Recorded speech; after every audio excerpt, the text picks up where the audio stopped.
लोकसभा में नेता प्रतिपक्ष राहुल गांधी द्वारा जातीय जनगणना की मांग के बाद मोदी सरकार ने इसे कराने का ऐलान किया है। इसके बाद राजनीतिक दलों में क्रेडिट लेने की होड़ मची है। आगामी 2027 के लोकसभा चुनाव में जनता किसे इसका श्रेय देती है, ये भविष्य में देखा जाएगा। विपक्ष इस मुद्दे पर मोदी सरकार से डेडलाइन और आरक्षण की सीमा बढ़ाने की मांग कर रहा है।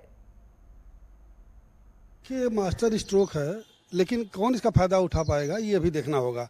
क्योंकि मोदी सरकार लेकर इसे आई है तो निश्चित रूप से भुनाने का प्रयास करेगी। और इसी तरह विपक्ष चूंकि पहले से मांग कर रहा था इसकी, तब मोदी सरकार इस पर बैकफुट पर थी और अब फ्रंट फुट पर सामने आई है। तो दोनों में श्रेय लेने की जो होड़ है, ये चुनाव का परिणाम ही ये तय करेगा कि किसे इसका फायदा मिला है।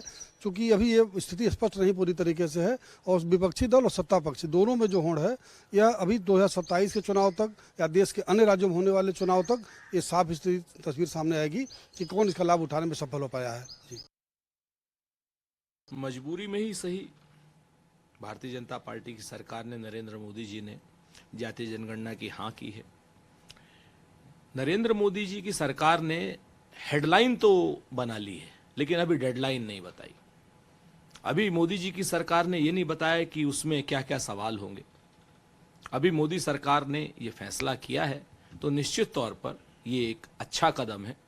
हम आने वाले समय में जातीय जनगणना होने के बाद आरक्षण की सीमा को हटाने के पक्ष में, उसको बढ़ाने के पक्ष में, संसाधनों पर किसका कितना हिस्सा मिलना चाहिए उसके बराबरी के पक्ष में।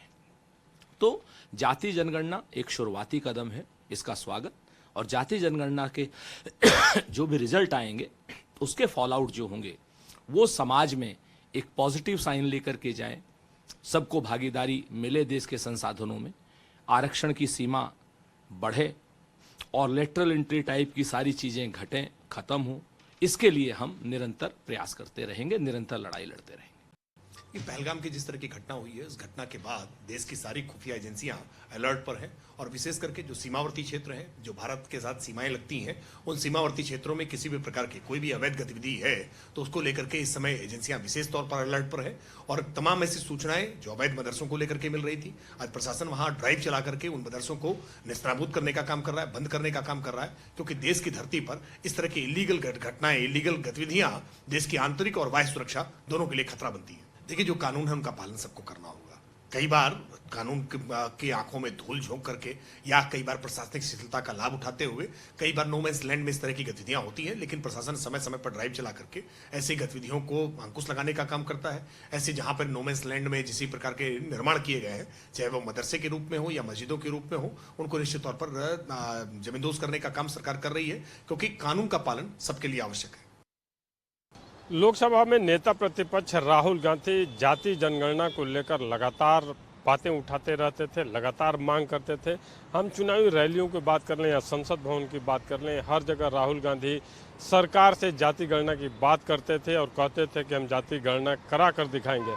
अचानक केंद्र की मोदी सरकार ने जाति गणना का ऐलान कर दिया गया मोदी सरकार द्वारा, और उसके बाद से अब क्रेडिट लेने की बातें सामने आ रही है। कांग्रेस इसे अपनी जीत के रूप में देख रही है, तो वहीं भारतीय जनता पार्टी भी अपनी जीत के रूप में देख रही है। अब देखना होगा कि जाति गणना से बिहार का चुनाव हो या 2027 का लोकसभा का चुनाव हो, आखिर इसका क्रेडिट जनता किसे देती है।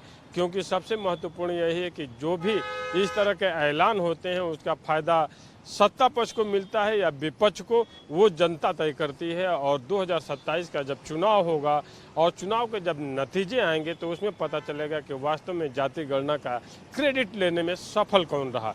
वीडियो जर्नलिस्ट दिलीप के साथ मैं राघवेंद्र प्रताप सिंह, नेटवर्क 10, लखनऊ।